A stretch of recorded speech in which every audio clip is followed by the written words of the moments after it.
Hi you guys. Well, this video is going to be about a couple things that I am hoping to leave behind in 2012. Things that I just am tired of and do not want to carry over into 2013. So 2012 for me was a pretty difficult year. There was moving, there was quitting jobs, there was a lot of grieving and growing and learning and self-discovery. But I've learned so much and I'm finally in a place where I feel like I can comfortably grow and be my best self yet. So I'm positive about 2013 that this is my year. So I'm going to tell you a couple of things that I'm hoping to leave behind. First one, guilt. Guilt is something I'm so tired of struggling with, but some people would say that the kind of guilt I have is a good kind of guilt, and that is because I love my birth family so much that's why I have it. My guilt is the guilt from being mom, while my birth families miss out on so much. While my boys' birth families don't see him every day, I do. I get those. I get the snuggles and the loves and the giggles and the firsts and a lot of things, and I do my best to try to share those wonderful moments with him, but there's only so much you can do. And I've also allowed myself to have the mentality that their happiness, that I'm responsible for it because I benefit so greatly from something that hurt them so badly. And really, it's all, and I know they have their ups and downs with it, but I don't like that I've just automatically assumed that anytime they're sad or grieving or upset that it somehow has something to do with adoption or something I've said or done when really it doesn't have anything to do with it at all, But so that's just something that I've struggled with. And both of them have told me several times that they're very at peace with their decision and they're very happy with the way things are. So it's just time for me to stop feeling like the bad guy and finally just fully embrace this divine role. And I trust my birth moms, and in doing so, I need to trust them that they will let me know if there is something that they're struggling with that I can help with, or if I have unintentionally hurt them, that they feel secure enough in our relationship to discuss those things with me. I mean, that's just part of having an open adoption, is to keep that communication alive. So I love open adoption, and it's just time to squish the guilt. And squishing doesn't mean that I've quit caring about their hearts. It just means that I'm replacing a negative energy with a positive one, like gratitude. Okay, next one, caring so much about what other people think. I'm not perfect, and I wonder about everything. I stress about everything, about everybody, and I'm tired of it. Ugh, I just worry. My house gets messy, my laundry piles up, my kids get crusty boogers, and that's just part of it, My kids are getting older and making more messes, getting into more things, but if it means they're having a fantastic time jumping on the laundry piles, then so be it. People can come over and visit and just have to step around the laundry pile. I mean, it's not like a dump here or anything, but it's just something I need to quit worrying about it so much. So, and I've realized, I've put my life on display for the world because I want everyone to see what open adoption is. However, there's been many times I felt like people were observing my parenting or studying my boys to see if my boys are truly happy or if I was really cut out for the job of being a parent. But it's just something that, I don't know, I need to get over. If people think I'm a crappy mom or they have a problem with me being alive, then that's their problem. And boogers on clothes are fantastic. So if it makes my boys happy, then whatever. Next thing, I am allowed to vent sometimes. Venting does not mean I'm ungrateful. There are some out there that think that I should never be allowed to have a crappy parenting day or never be allowed to be upset with my kids. My youngest just went through 10 months of colic. Oh man, and anyone that's had a colicky child knows how rough those days are and that you just need a break. My oldest son, Sawyer, he's now hit the terrible 3s, and well, it came out of nowhere. And so there are days when you're like, oh, what am I doing? I just need a break. So I shouldn't feel guilty about having those breaks. I shouldn't feel guilty about needing to go recharge my batteries, clear my brain, because by doing so, it makes me a better mom. So I shouldn't feel like I am not allowed to have those days just because my motherhood came to me differently. Next one, feeling like I'm enough.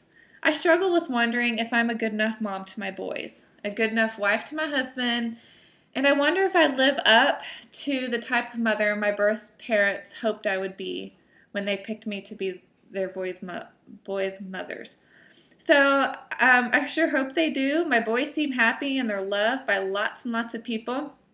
And I know my birth parents may not be around every day, but I do my absolute very best to love them for the both of us. So something I just need to get over. I am enough, and I need to remember that. And you are too. Next one, really feeling like mom. Okay, so for me, feeling like mom took some time. Being mom wasn't something I felt like I could just take away from my boys' birth moms, but more so something that I felt like I needed to wait for them to give to me when they were ready. They were the mom first. They carried the babies for 9 months, and just because they gave birth and delicately handed me those sweet babies, didn't mean their motherhood ended the second they signed those adoption papers. Some may see that as the case, but I didn't, and I never have, and I never will. Being their first mom, they made a lot of huge decisions for their babies. One of the hugest and hardest decisions they did make as their mother was choosing an adoption plan for them. They suffered tremendously after they left the hospital. Any mother would. They put their own feelings aside and did what was best for the sake of their child, as any mother would do. So for me, feeling like a mom happened when they sustained me as mom. For one birth mom, she sustained me at the hospital pretty much after her son was born, and the other birth mom, it took a little longer for her to give me that. But it was okay, you know. I don't know, I've never really felt like that they weren't moms. Just because I'm mom doesn't mean that they aren't mom. Nowhere is there a law that says that there's only room for one mom. They still love my boys as a mom would. They still care about them as a mom would, and I love it. It's something that we all embrace in different ways and love our different roles. I am the mom, they are the birth moms, and together we are motherhood. So even though they have both fully sustained me as mom, I still have struggles in different ways. When Jameson had the horrible colic, I really questioned my role as his mom. I saw him crying nonstop and felt like as his mom I should be more in tune with his needs than I was, and I didn't have a clue. I didn't know how to help him.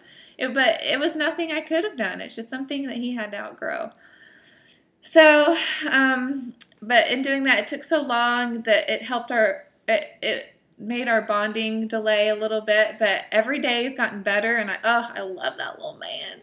He's so sweet, but it's just something that sometimes I do have rough days where I'm like, you know, it's very, it needs a little bit more strength on certain days. So I need to just quit having those days and just fully embrace that. You know, I'm their mom, and they love me, and it's an honor to be that, and I love it. Okay, next one. This is the one I hate the most. I am turning 30 this year. I'm dreading it. I turned 30 in July, and I'm sad about it. Woe is me, blah, blah, blah, blah, blah. Moving on. Next one, loving myself more. I'm very hard on myself, and I'm very quite critical, and I need to shut up and be nicer to Sawyer's mommy and Jameson's mommy and Brett's wife. I need to stop that. So, I don't know. I do want to exercise more and get out more and just love myself a little bit more. Next one, I'm going to try some more home cooking. I love sitting around the dinner table and having dinner, but I've kind of gotten comfortable with just eating the same old foods, same old meals every night. So I'm trying something different. I'm going to be a little bit more brave and branch out and spread my wings and try new things. So if you want to send me your recipes, go for it. Next one, I want to try to be a better friend and a better listener. It's hard for me to pursue friendships with people because I'm a deep thinker and I tend to be drawn to other deep thinkers. And I tell myself that nobody will ever understand my life, and therefore I don't have time to invest in short-lived, superficial relationships. But I need to stop being a weirdo and thinking that. Because, you know, maybe we could be united in our differences and I can make more friends. I don't know. I guess I'm just a weirdo. Next one, last one, letting go of pain. It's time. I don't like pain.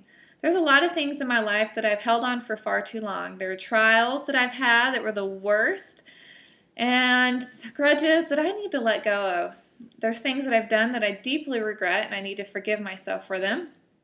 Things that I took for granted and wish that I could do over. But those things will no longer define Candace. I'm not broken, and I never was.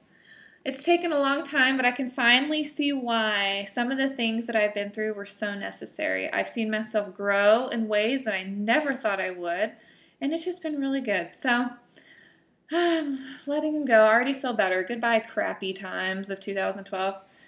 So, and a bonus one, I want to try to be a better wife to Brett. Man, my husband is fantastic. He's amazing, and I'm so lucky to have him, and I want him to feel like he's lucky to have me too. So I'm excited. 2013, you're going to be my year. So just thought I would share those with you guys, and I want to hear some of the things that you're ready to leave behind in 2012. So see you later. Bye, 2012. Crappy 2012.